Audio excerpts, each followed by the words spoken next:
Un garçon effrayé demande à changer de chambre, le réparateur démonte et découvre quelque chose de terrifiant. Bonjour à tous. Profitez de ces moments de paix en regardant ce film. Emily était une mère célibataire qui élevait son fils de 8 ans, James. Il vivait modestement, vivant de son maigre salaire d'institutrice. La vie était tranquille, paisible même, jusqu'à ce que James commence à dire des choses qu'Emily ne pouvait expliquer. « Maman, je n'arrive pas à dormir », murmura James un soir tandis qu'Emily se penchait pour lui souhaiter bonne nuit. « Le mur de ma chambre, il me souffle dans l'oreille. » Emily fronça les sourcils, perplexe. « Que veux-tu dire ? Qui respire ? » « Le mur, » dit James. « Il respire, comme une personne âgée. C'est doux, mais je l'entends distinctement. » Emily rit doucement et s'assit à côté de lui sur le lit. « C'est sûrement juste le vent, mon chéri. Ce bâtiment est vieux. Les bruits étranges sont normaux. » Mais James secoua la tête, remontant la couverture jusqu'à son menton. Sa voix tremblait. « Ce n'est pas le vent, c'est la chaleur. » 3 jours plus tard, James commença à aligner des bandes de ruban adhésif sur le mur de sa chambre. Des rangées nettes et méthodiques, comme s'il cherchait à isoler quelque chose. Emily a paniqué en le voyant se boucher les oreilles avec du sparadrap médical avant d'aller se coucher. « Pourquoi fais-tu ça » a-t-elle demandé, alarmée. « Alors je ne l'entends plus » murmura James. L'inquiétude la submergea. Était-ce du stress ? Un problème psychologique ? Quelque chose de plus profond ? Emily contacta l'institutrice de James, mademoiselle Marie Logan, une femme bienveillante qui portait toujours des cahiers d'exercice sous un bras et une thermos de thé à la menthe poivrée dans l'autre. Mademoiselle Logan secoua la tête pour le rassurer. James va bien. Aucun signe de harcèlement ou de détresse. Peut-être, il a juste de l'imagination. Si vous êtes inquiet, envoyez-le voir un psychologue pour enfants. Mais personnellement, je pense que ce n'est qu'une phase. Emily hocha la tête, mais le malaise persistait dans sa poitrine. Cette nuit-là, après que James se soit endormi, Emily fit quelque chose qu'elle n'avait jamais fait auparavant. Elle resta dans sa chambre. Juste quelques minutes. Elle éteignit les lumières et écouta. La pièce était calme. Sombre. Silencieuse. Emily s'appuya doucement contre la tête de lit, l'oreille collée au mur dont James avait parlé. Au début, elle n'entendit que le tic-tac régulier de l'horloge du salon. Mais alors, un son faible. Un sifflement léger et doux. « Pourquoi est-ce que ça ressemble à une respiration » murmura-t-elle en se redressant. Le lendemain, elle inspecta le mur d'une main tremblante. Pressant ses doigts sur le plâtre, elle s'arrêta lorsqu'une étrange sensation lui effleura la peau, une légère brise. « C'est peut-être vraiment un courant d'air » se dit-elle. Un vieux mur, peut-être une bouche d'aération, ou une fissure. Le lendemain, Emily descendit au rez-de-chaussée pour parler au gérant de l'immeuble, Edward Morgan. Cet homme d'une 50aine d'années sentait toujours le pétrole et la cigarette. Il était du genre à ne jamais s'inquiéter de quoi que ce soit.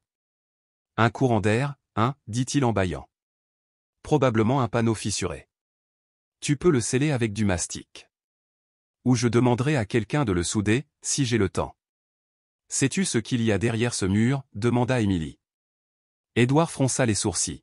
« Appartement 3D, c'est ça ? » Non, c'est juste un trou. Il y avait un système de ventilation qui traversait tous les étages. Il a été scellé en 1996, je crois, après une fuite de gaz au sous-sol. Une fuite de gaz ? Les yeux d'Emily s'écarquillèrent. Ouais. Ce n'était pas énorme, mais assez grave pour paralyser tout le sous-sol. Personne n'y est retourné depuis. Emily rentra chez elle, le malaise la rongeant. Cette nuit-là, James refusa de dormir à nouveau dans sa chambre. Il empila des livres contre le mur comme une barricade. « Maman, s'il te plaît, laisse-moi dormir sur le canapé » supplia-t-il. Le mur raconte des histoires. « Quelles histoires » demanda Emily en essayant de garder une voix calme. « Des histoires bizarres. Sur l'obscurité.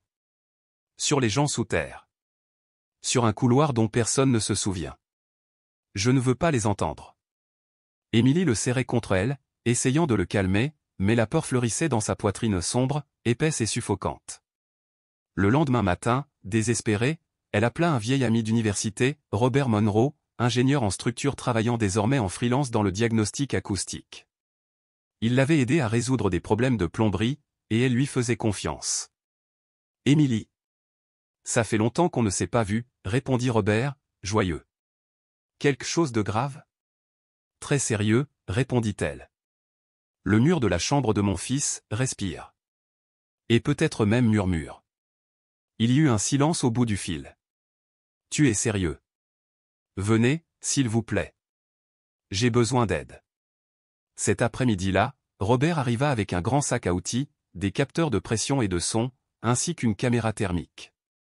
Il colla son oreille contre le mur et resta immobile un long moment. Il y a bien un mouvement d'air, a-t-il confirmé. La pression est basse, mais constante. Ce n'est pas un flux d'air extérieur normal. Qu'en penses-tu? Demanda Émilie. Robert tapota le mur. C'est un espace creux, entre deux couches de briques. Si votre responsable a raison, ça fait partie de l'ancien système de ventilation. Il n'est plus actif, mais il est toujours là. La question est, murmura Émilie, où va-t-il? Peut-être que ça mène quelque part, dit lentement Robert. Quelque part où il y a encore quelqu'un. Émilie sentit un frisson la parcourir. Sa peur avait maintenant pris forme, une ombre dans l'obscurité, tapie derrière le mur, attendant. Il faut que tu ailles au fond des choses, dit Robert plus tard à la table de la cuisine. Il y a bien des bruits dans le mur, mais ce n'est pas le vent. Les mains d'Émilie tremblaient tandis qu'elle versait le thé. Que veux-tu dire? Robert lui tendit un petit enregistreur. Laisse ça dans la chambre de James ce soir. N'écoute pas tout de suite. On y reviendra ensemble demain. Émilie hocha la tête. Cette nuit-là, en regardant James recroquevillé sur le canapé, serrant son oreiller, les yeux assombris par des nuits de sommeil perdu, son cœur se serra. Maman? Murmura le garçon, je ne veux pas y retourner. J'ai rêvé que le mur avait une bouche. Encore un rêve? Émilie s'assit à côté de lui. Dis-moi ce que tu as vu. Il y a quelqu'un derrière le mur. Il raconte des histoires. Pas comme les tiennes. Des histoires sombres. Il dit des choses étranges, maman? Comme le trou noir, et dit que les oreilles des enfants entendent mieux que celles des adultes. Émilie se figea. Ce soir-là, elle posa le magnétophone sur la table de nuit de James et l'embrassa sur le front. Après l'avoir installé sur le canapé, elle retourna dans sa chambre et s'effondra sur son lit. Elle ne pouvait pas dormir. Une question pulsait dans son esprit comme un battement de cœur, qui? Le lendemain matin, Robert revint. Il glissa la carte mémoire dans son ordinateur portable. Émilie s'assit à côté de lui, les doigts crispés sur la coudoir. L'enregistrement commença, la respiration lente et régulière de James. Le doux bruissement du tissu lorsqu'il se retourna. Puis, silence. Et puis c'est arrivé. Un son. Faible. Si faible. Comme un murmure, un sifflement entre deux dents serrées. Robert a augmenté le volume. Le son devint plus clair toujours étouffé, enveloppé de couches denses mais indéniablement une voix. La voix d'un vieil homme. Lente. Pleureuse. Rythmée. Il était une fois, disait-il, un petit garçon qui vivait dans une pièce dont le mur était audible. Le mur adorait écouter chacun de ses rêves. Émilie se redressa brusquement, le visage blême. Oh mon Dieu! Qu'est-ce que c'est? Robert a arrêté la lecture. Ce n'est pas un écho aléatoire, dit-il d'un ton sombre. Quelqu'un chuchote délibérément. Et il sait qu'il y a un enfant dans cette pièce. La voix d'Émilie tremblait. Qu'est-ce qu'on fait? Robert resta silencieux, puis dit, il faut revérifier le conduit d'aération. Je ne pense pas qu'il ait jamais été correctement scellé. L'après-midi même, Robert revint avec un endoscope spécialisé. Avec précaution, il perça un petit trou à l'endroit où le courant d'air avait traversé le mur. La caméra se glissa entre les briques. Ce qu'il révéla était effrayant, un puits étroit, descendant verticalement. Un tunnel qui ne devrait pas être là. Et quelque part au fond de ce puits, quelque chose attendait. C'est ça. C'est l'ancien système de ventilation. Il descend des étages jusqu'au sous-sol, confirma Robert. Nous devons découvrir où cela mène. Émilie semblait inquiète. Alors, si quelqu'un parle, où est-il? Peut-être encore à l'intérieur du bâtiment? Robert répondit, ou dans ce sous-sol fermé. Émilie appela de nouveau Édouard. Cette fois, le gérant de l'immeuble ne semblait pas très à l'aise lorsqu'elle aborda le sujet de la ventilation. « Je croyais qu'ils étaient tous scellés, » dit-il en fronçant les sourcils. « Quand j'ai remplacé les tuiles en 2004, j'en ai vu quelques-unes scellées. »« Et tu es sûr qu'ils étaient tous scellés ?» demanda Émilie. « Tu crois qu'il y a quelqu'un dans les conduits ?» s'exclama Édouard d'un ton moqueur. « Allons, mademoiselle l'institutrice. Ce n'est pas un film d'horreur. »« Alors donnez-moi la permission d'accéder au sous-sol, » dit froidement Émilie, « ou je signalerai cela aux autorités comme un problème de sécurité du bâtiment. » Édouard soupira. « D'accord, d'accord. Reviens demain. Je t'emmène. Mais je te le dis tout de suite, il n'y a que de la moisissure et des déchets en bas. » Cette nuit-là, James fit un autre cauchemar. Il se leva brusquement dans son lit, trempé de sueur, balbutiant, « Arrête de raconter ces histoires. Je ne veux pas les entendre.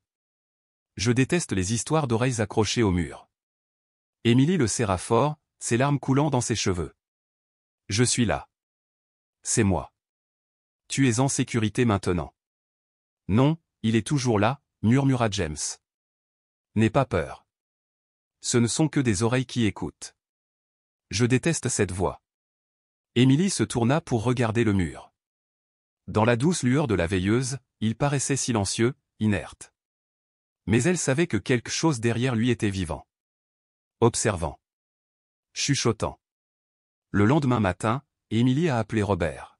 « Nous devons aller au sous-sol aujourd'hui. » Robert hocha la tête. « D'accord. Mais je veux amener quelqu'un d'autre. Un ancien collègue, Ethan. Ethan Grant. Ingénieur en structure. Il travaillait sur des projets de restauration d'anciens systèmes de ventilation. Il s'y connaît mieux que moi. » Émilie était d'accord. Quand Ethan est arrivé, elle a vu un homme grand et sérieux d'une quarantaine d'années, portant un ensemble de plans enroulés dans un tube en cuir. « Enchanté, Madame Émilie, » dit Ethan en lui serrant la main. « Robert m'a parlé de cette affaire. Ça paraît étrange, mais ça ressemble étrangement à quelque chose que j'ai vécu en 2018, à Salem. Un vieil homme vivant près d'une station-service utilisait un vieux système de canalisation pour espionner tout le quartier. » Émilie frissonna. « Des choses comme ça sont déjà arrivées ?» Ethan hocha la tête. « Ne sous-estime jamais le côté tordu des gens. Une fois qu'ils trouvent le moyen de rester près de toi sans être vus, ils sont prêts à tout. » Robert intervint. « On va suivre le conduit depuis la chambre de James. Avec un peu de chance, il mène directement au sous-sol. » Ethan déroula le plan, pointant du doigt une ligne pointillée qui descendait le long du bâtiment. « Ici, le conduit d'aération principal relie le 5e étage au sous-sol. S'il n'est pas complètement étanche, le son pourrait certainement le traverser. » Émilie serra les poings. « Alors, allons-y. » Le sous-sol se trouvait derrière une vieille porte métallique, verrouillée par un cadenas rouillé. Édouard la déverrouilla pour eux, plissant les yeux tandis que la lampe de poche de Robert éclairait l'obscurité. « Faites vite. Cet endroit est poussiéreux et l'air est lourd, » murmura-t-il. À l'intérieur, l'espace était froid, humide et étouffant. Des toiles d'araignée pendaient partout et la moisissure maculait les murs. Ils empruntèrent un long couloir, la lampe torche éclairant à peine quelques mètres plus loin. Puis ils s'arrêtèrent devant une petite porte métallique. Elle semblait avoir été brisée de l'intérieur. « Regarde ça. » Ethan pointa du doigt. Quelqu'un vivait ici. Et il ne voulait pas rester enfermé. Émilie ravala un hoquet. Robert ouvrit lentement la porte. Le faisceau de la lampe torche éclaira une petite pièce, à peine plus grande qu'une chambre. Des panneaux de mousse insonorisante étaient collés au mur. Dans un coin se trouvait un bureau en bois, un vieil ordinateur, des cahiers, des enregistreurs, de minuscules enceintés, surtout, un microphone fixé au plafond, juste sous l'ouverture du conduit. Émilie haleta et recula en titubant, manquant de tomber. « Oh mon Dieu! Quelqu'un vivait ici. Et murmurait à l'oreille de mon fils tous les soirs. Comment quelqu'un pourrait-il vivre ici sans que personne ne le sache ?» Émilie recula dans le couloir humide, se tenant la tête, se sentant mal à l'estomac. Robert leva la main pour la calmer. « Ça va ? » Je n'arrive pas à y croire, haleta Émilie. Juste sous nos pieds, quelqu'un parlait dans un micro, comme s'il racontait une histoire à mon fils avant de dormir. Ethan s'agenouilla et examina la pièce avec sa lampe de poche. Regardez. Les murs sont rembourrés de mousse acoustique. Des LED encastrés. Cet endroit a été construit avec soin. Ceux qui y ont vécu étaient méticuleux. Mais pourquoi, s'étrangla Emily. Robert secoua la tête et s'approcha du vieux bureau en bois. Dessus se trouvait un ordinateur Dell vintage et un fouillis de fils. Il y a du courant. La machine fonctionne encore, dit Robert en branchant le câble sur une prise murale. Une faible lueur illumina l'écran au démarrage de la machine. Ethan sortit un carnet d'un tiroir sous le bureau. Il en feuilleta quelques pages. Notes sur différents appartements. Entrées numérotées. Par exemple, 3D, enfant très réactif. Voix forte. Pleure souvent. Enregistrement toutes les 21h30. Emily sentit un frisson lui parcourir le dos.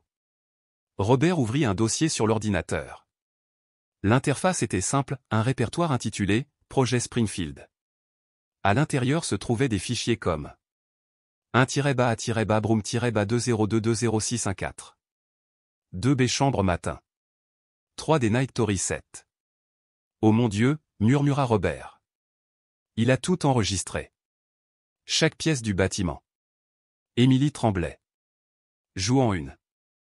Mais pas depuis notre appartement. Essayant une autre. Robert a cliqué sur un fichier nommé 2B-Baroom-Bas-20230110. Le son retentit. L'eau coule.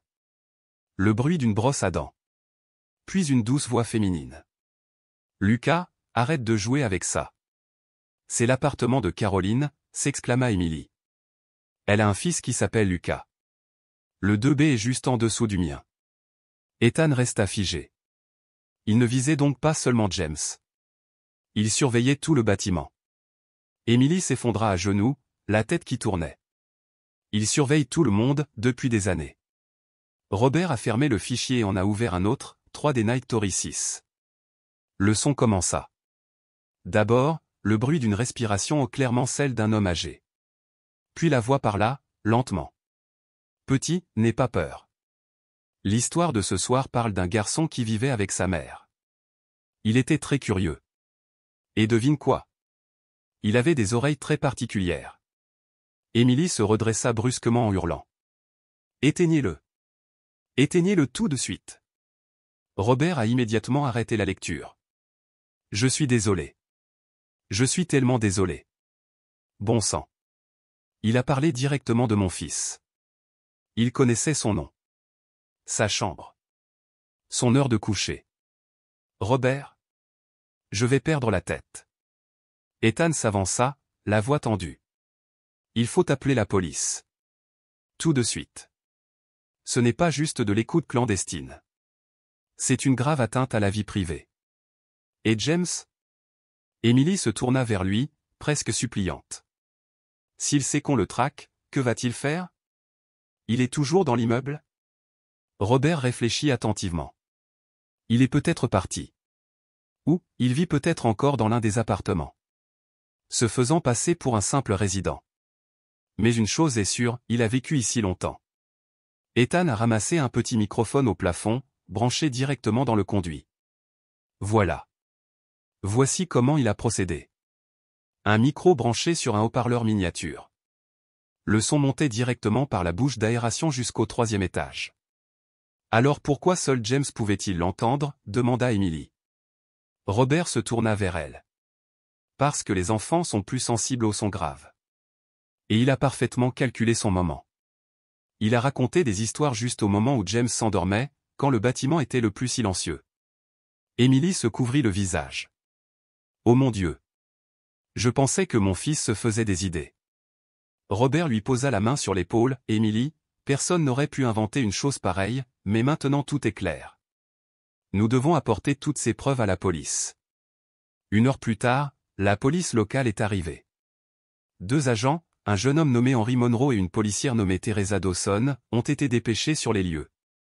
Nous devrons emporter tout cet équipement pour analyse, a déclaré Teresa après avoir inspecté la pièce. S'il vous plaît, je veux juste savoir qui a fait ça, dit Emily en tremblant. Henry hocha la tête.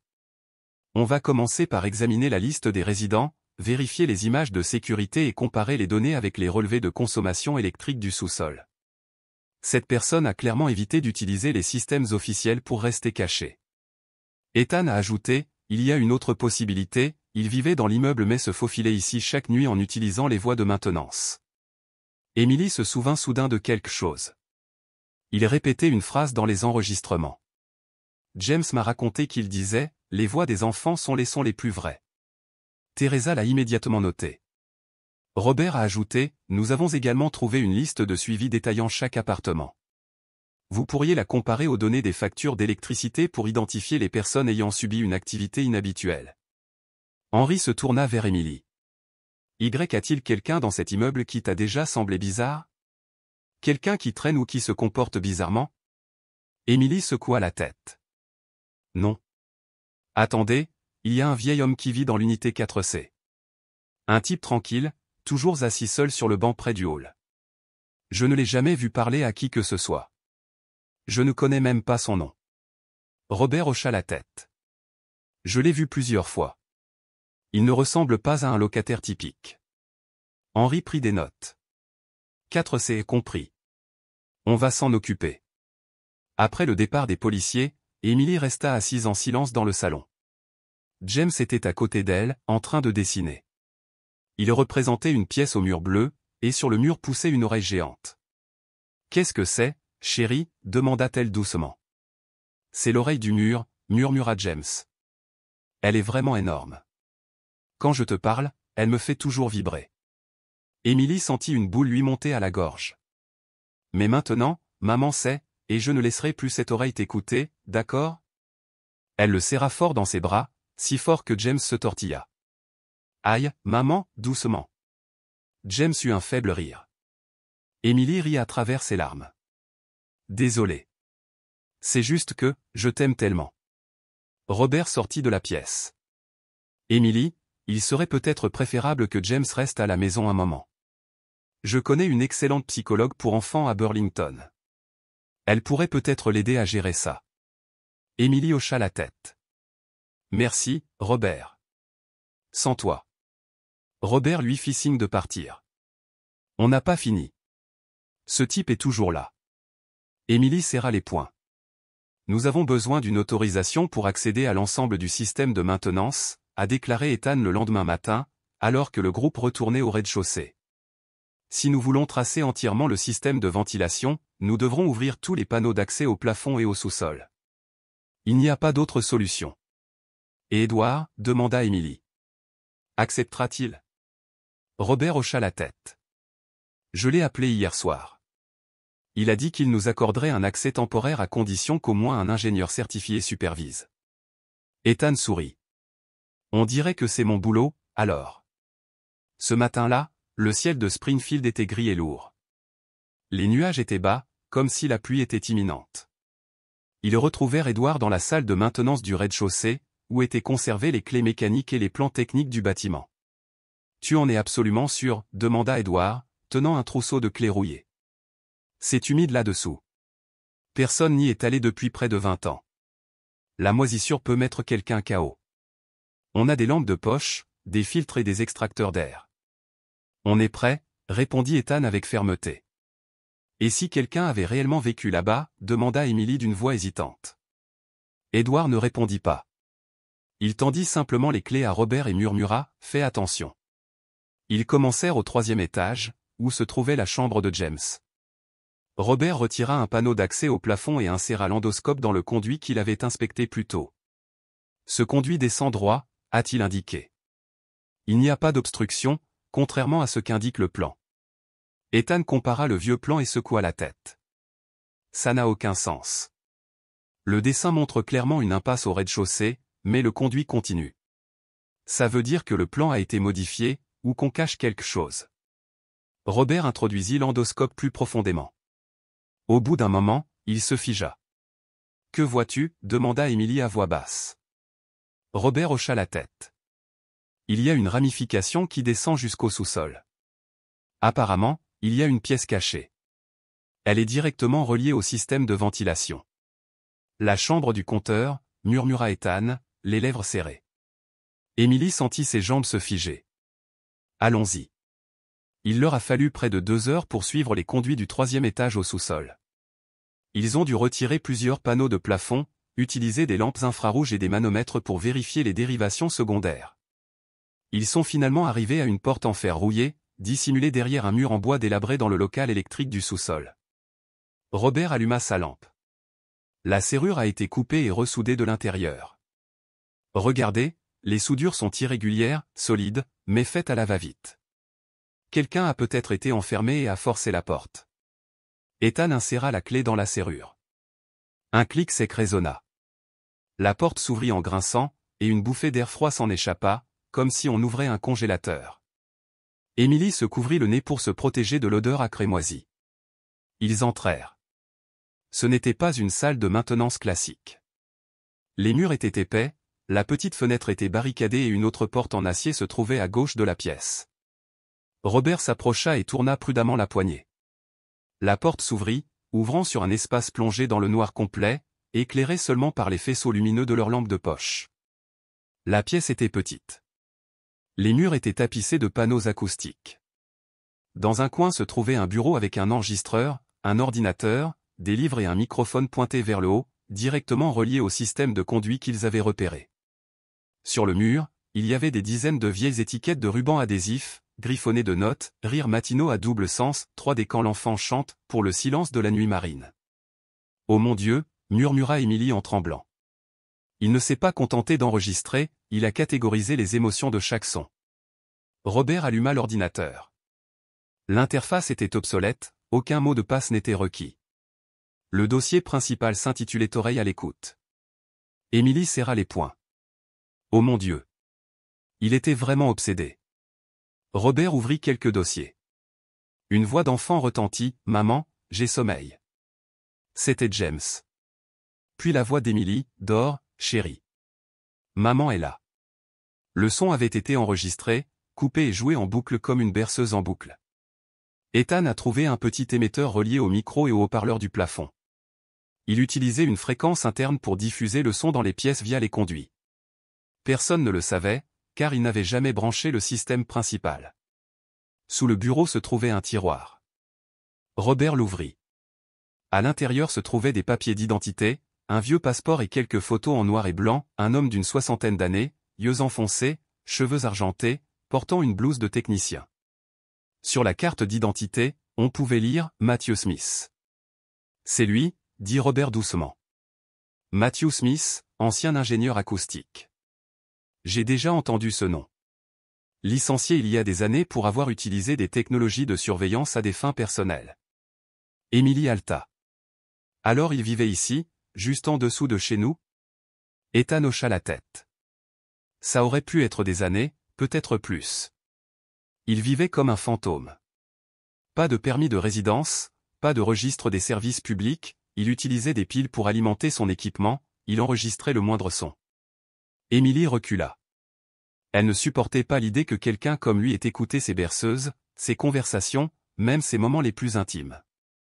Nous devons remettre tout cela à la police aujourd'hui, dit Robert en sortant un disque dur externe et en sauvegardant soigneusement toutes les données. S'ils découvrent que nous avons découvert cela, ils pourraient tout effacer. Nous devons agir vite.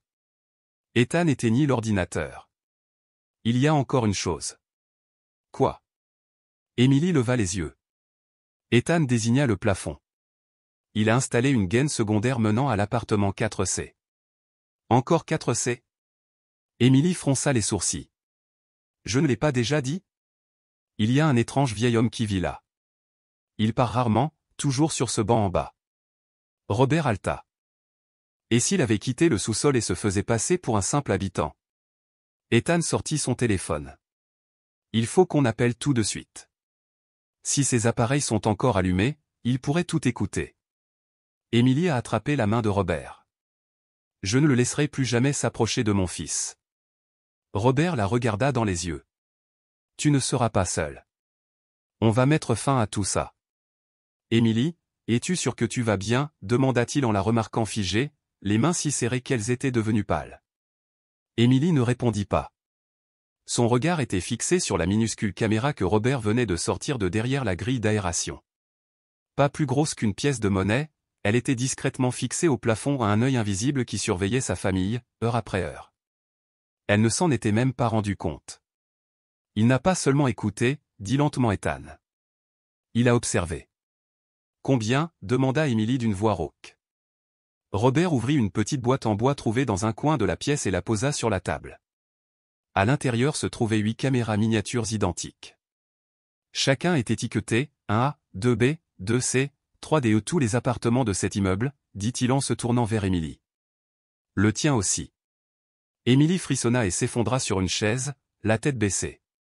Ethan continua de fouiller, vérifiant les tiroirs sous le bureau.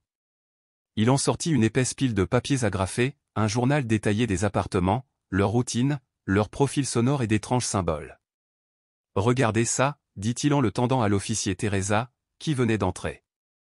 On dirait qu'il a classé les locataires selon la fréquence de leur voix et leur réaction à la surveillance, dit Teresa d'une voix tendue.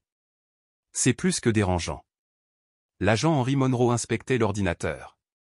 Il cliqua sur un dossier intitulé Émotion, et des dizaines de vidéos sont apparues. De courts extraits, certains de quelques secondes, d'autres de quelques minutes, capturaient les moments les plus intimes des gens, cuisiner, se changer, les enfants jouer, et même prendre un bain. C'est incroyable, murmura Henry en serrant sa casquette. Il a filmé des gens nus. C'est un crime grave. Robert a pointé l'écran. Les vidéos étaient enregistrées sur un disque dur et diffusées en boucle. Mais les vidéos spéciales, il les enregistrait dans un dossier appelé Favoris. Emily ne pouvait pas regarder.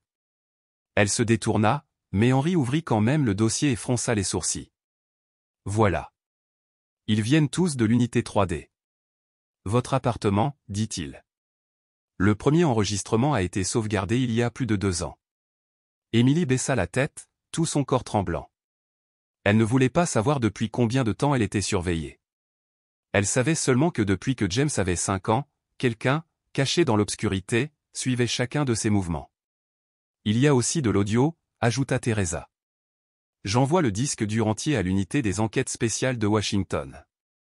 Ils disposent d'outils pour récupérer le contenu supprimé.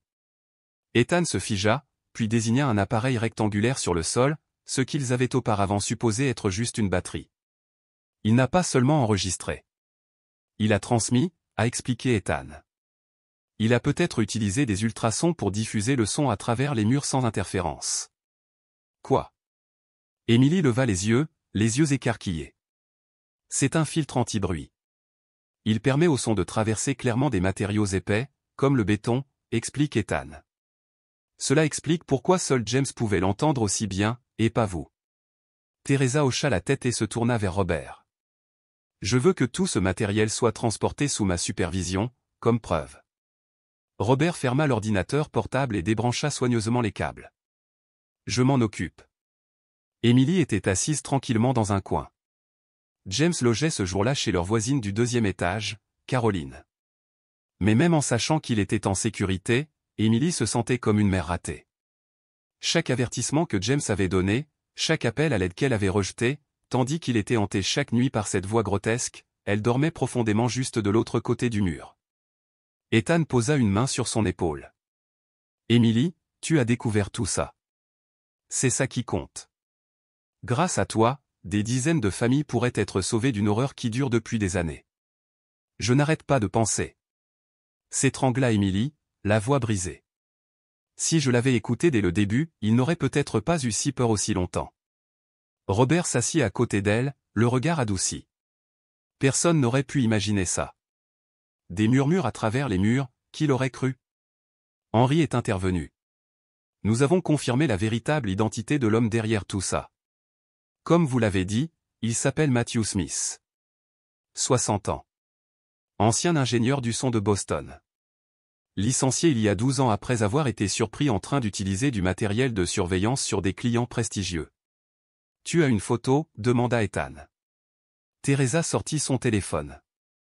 Sur l'écran, un visage familier apparut, des yeux enfoncés, des cheveux argentés, une barbe clairsemée et un regard vide qui ne semblait jamais interpeller personne.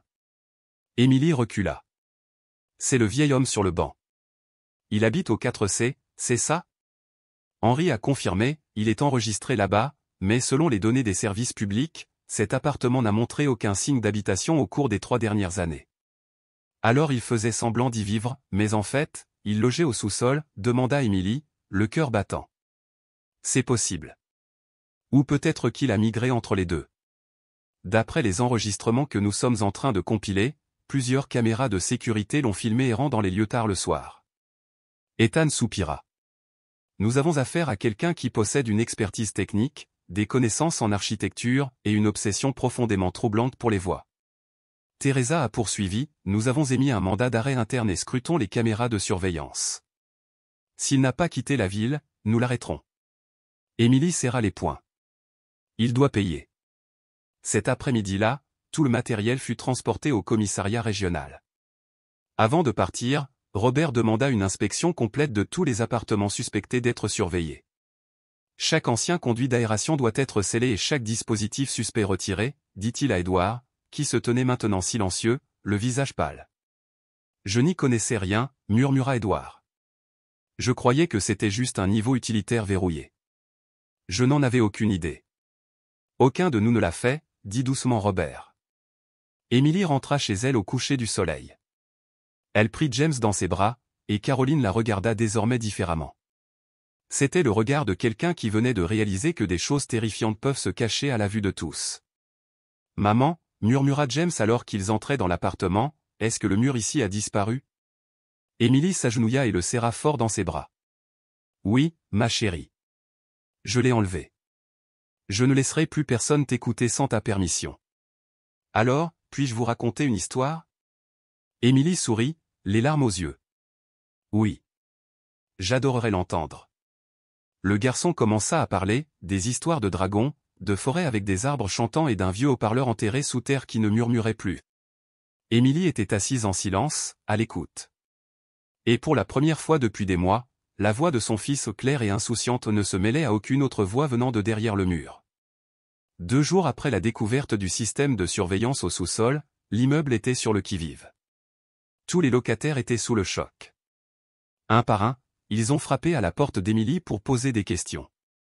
Elle était devenue la première personne assez courageuse pour parler, celle qui avait finalement réveillé tout le bâtiment d'un cauchemar qui durait depuis des années. « Émilie, je me souviens avoir entendu quelque chose dans ma salle de bain tard dans la nuit, » a raconté une jeune femme pâle du 2e étage. « Mais je pensais que c'était juste une fuite. Ma fille m'a dit un jour avoir entendu quelqu'un rire pendant son sommeil. Je l'ai grondé d'avoir inventé des choses. » Une femme âgée soupira, les yeux remplis de regret. Émilie ne dit rien. Elle hocha simplement la tête. Elle était épuisée, mais un feu intérieur s'était allumé. Une détermination à ne pas laisser l'homme derrière tout ça passer entre les mailles du filet. Cet après-midi-là, Teresa et Henri revinrent avec de nouvelles informations. « Nous avons retrouvé Matthew, dit Teresa. Il se cachait dans une petite pièce d'un ancien entrepôt d'une entreprise de construction, à l'extérieur de la ville. Une unité spéciale l'a appréhendé tôt ce matin. »« Alors il n'est plus là ?» demanda Émilie, surprise. « Je pensais qu'il rôdait encore dans le bâtiment. » Henri secoua la tête. On dirait qu'une fois qu'il a compris que son système avait été découvert, il s'est faufilé dehors pendant la nuit. Mais il n'est pas allé bien loin. « Quelqu'un l'a aidé ?» demanda Ethan. « Ce n'est pas encore clair » répondit Teresa. « Mais d'après ce que nous avons pu comprendre jusqu'à présent, il a agi seul. Avec une extrême minutie, presque obsessionnelle. Il a cartographié l'acoustique de chaque appartement et a ajusté les fréquences de diffusion pour qu'elles correspondent au quotidien des habitants. » Robert fronça les sourcils. Pourquoi ferait-il ça? Pour se divertir? Pour avoir le contrôle? Ou juste pour être malade? Henri expira. Il a dit, et je cite, « Seules les voix des enfants détiennent encore la vérité. Les adultes mentent. Les murs entendent tout. » Les mains d'Émilie tremblaient. Cette phrase, celle que James avait répétée dans ses rêves paniqués, résonnait désormais avec une clarté absolue et une source réelle. Il n'y avait plus aucun doute. Matthew Smith était l'ombre avec laquelle sa famille vivait sans le savoir depuis 2 ans. Nous avons fouillé l'unité 4C, a ajouté Teresa. Il n'y avait quasiment aucun signe de vie quotidienne, mais nous avons trouvé une petite radio, un vieux classeur et du matériel technique. Il a donc utilisé la 4C comme base secondaire, demanda Émilie. Exactement. Mais sa véritable résidence était le sous-sol. Émilie se tut. Chaque nouvelle information sur Matthew rendait le tableau plus complet, dégoûtant et déformé. Sa femme est morte dans un accident électrique, a poursuivi Teresa. Après cela, il a vendu tous ses biens et a disparu de Boston. La police l'a un jour soupçonné d'une série d'incidents vocaux mystérieux dans de vieux immeubles résidentiels autour de Salem, mais les preuves n'ont jamais été suffisantes. Robert a soudainement demandé « Qu'a-t-il dit lorsqu'il a été arrêté ?» Henry a feuilleté ses notes et a lu la citation exacte. « Je n'ai rien fait de mal. J'ai juste écouté. J'ai raconté aux enfants de meilleures histoires que leurs parents. Je n'ai jamais touché personne. Je suis le mur. Je suis l'oreille. Je suis le vrai son. » Emily avait la chair de poule. Il pense qu'il fait partie du bâtiment. Exactement, acquiesça Teresa. Et c'est ce qui le rend encore plus dangereux, il croit sincèrement être né pour ça. Ethan frissonna. Un homme délirant. Très doué. Vivant dans l'ombre. Robert posa une main sur son front. Pendant toutes ces années, personne ne savait. Personne n'entendait. Personne ne parlait. Lui seul écoutait. Emily expira profondément et regarda Teresa. Il sera poursuivi, n'est-ce pas? Avec toutes les preuves, matériel de surveillance illégale, enregistrement non autorisé, atteinte grave à la vie privée et instabilité psychologique évidente. Nous portons plainte et demandons une évaluation psychiatrique pour des raisons de sécurité publique. Et s'il est déclaré légalement fou, demanda Emily. Il sera envoyé dans un centre de soins sécurisé. Mais soyez rassurés, il ne reviendra pas ici. Emily ferma les yeux un long moment. Dans son esprit résonnaient encore les murmures des sons qu'elle savait désormais être émis par un homme, et non par un démon ou un fantôme. Un homme de chair et de sang, à l'ouïe plus fine que quiconque, et obsédé par les enfants. Cet après-midi-là, James était assis dans le salon et dessinait. Au crayon, il dessina une pièce avec un mur ouvert. À l'intérieur, un vieil homme barbu parlait dans un micro. Le dessin était rempli de noir, de gris et de bleu profond. « Est-ce Monsieur Wall ?» demanda doucement Emily. James hocha la tête. Il n'a pas de bouche, mais sa voix est vraiment forte. Je n'ai jamais vu son visage, juste sa main tenant le micro. Elle était fine, avec des veines bleues. Comme celle d'un zombie. Emily frissonna. « Tu rêves encore de lui ?» Non, répondit James. Puis il sourit. Le mur est silencieux maintenant. Emily le serra fort dans ses bras. À cet instant, elle sentit son poids s'alléger, non pas parce que Matthew avait été attrapé, mais parce que, pour la première fois depuis des mois, son fils avait donné forme à sa peur. Et quand la peur a une forme, elle peut être dessinée, rétrécie, repliée. Et que la lumière brille sur tout le reste. La nuit suivant l'arrestation de Matthew, Emily avait laissé toutes les lumières allumées dans l'appartement. L'espace brillait, mais son cœur restait sombre.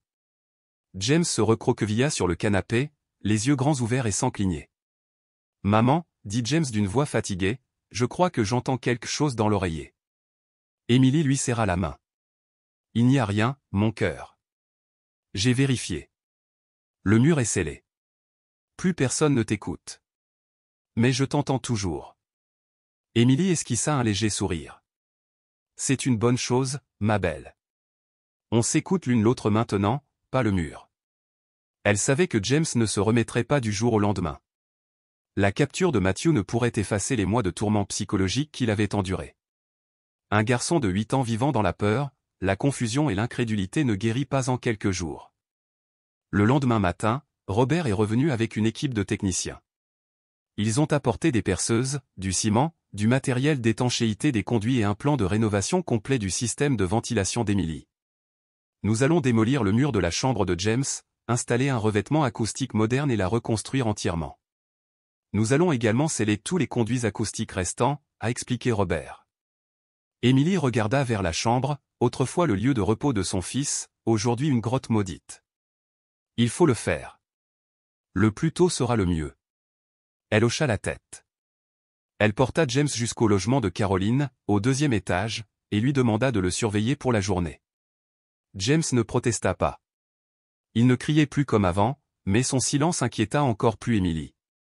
Avant de partir, James lui serra la main. « Maman, si le mur parle encore, tu me croiras. » Emily s'agenouilla et le regarda droit dans les yeux. « Je te le promets. » La prochaine fois, dès que tu parleras, je te croirai. Même si les adultes disent des bêtises, je te croirai. Le garçon hocha doucement la tête et suivit Caroline à l'intérieur. Émilie se tenait immobile dans le couloir, des larmes tombant sur ses manches. La rénovation a duré 3 jours. Émilie a fait appel à des spécialistes recommandés par Robert, des personnes ayant déjà travaillé sur des systèmes acoustiques complexes. Ils ont retiré chaque brique, aspiré la poussière des anciens conduits, inspecté chaque chemin et utilisé du ciment de qualité industrielle pour bloquer chaque espace. Nous avons même trouvé des trous de micro-caméras cachés derrière les boîtiers de prise, a déclaré Jacques, l'un des ouvriers. Ce type a fait un travail de pro. Certaines soudures sont encore fraîches. Robert a supervisé chaque étape. Tout doit être scellé. Plus un seul trou. Ce mur doit devenir un réel mur. Émilie les regardait travailler du matin au soir, comme si c'était le seul moyen de retrouver la paix qui lui avait été volée. La 3e nuit, la chambre était terminée. Le nouveau mur était peint d'un gris doux, sans aucune trace de microphone, de bouche d'aération ou de quoi que ce soit qui ait jamais fait ramper la peau d'Émilie. Nous avons ajouté un panneau acoustique triple couche à l'intérieur, explique Robert. Même si quelqu'un essayait de murmurer d'ailleurs, il n'entendrait plus que le silence. Émilie hocha la tête. Merci, Robert. Il la regarda avec une expression triste. Le plus important, c'est que tu vas devoir te soigner. Ce soir-là, Émilie ramena James à la maison. Le garçon observa prudemment la pièce rénovée. Ça n'a pas l'air pareil, a déclaré James. C'est parce que ce n'est plus pareil. C'est un nouvel endroit. Un endroit où personne ne peut vous entendre, à moins que vous ne le souhaitiez. Plus d'oreilles dans le mur. Non, juste moi. Et je t'écouterai avec mon cœur. James entra lentement dans la pièce, posa son sac à dos et regarda autour de lui. Il toucha le mur et y colla son oreille. Silence total, murmura-t-il. On dirait l'océan sans vagues. Émilie se tenait sur le seuil. Et cette fois, ses larmes étaient de soulagement. Mais dans les jours qui ont suivi, faire dormir James seul n'a pas été facile. Il insistait pour qu'Émilie s'allonge à côté de lui dès qu'il y avait le moindre bruit, une rafale de vent secouant la fenêtre, un tuyau qui cliquetait. Il sursautait, les yeux écarquillés de peur. « Je déteste la nuit », dit James un soir. Le jour, personne ne raconte d'histoire. Mais la nuit, elle me manque. Et je la déteste aussi. Manquer quoi? Demanda Émilie en le serrant contre elle. La voix. Pas parce qu'elle était agréable. Juste parce qu'elle était familière. Ça faisait partie du processus d'endormissement. La gorge d'Émilie se serra. Alors, je peux plutôt raconter des histoires? James hocha la tête. Cette nuit-là, Émilie ouvrit un vieux livre de contes de fées.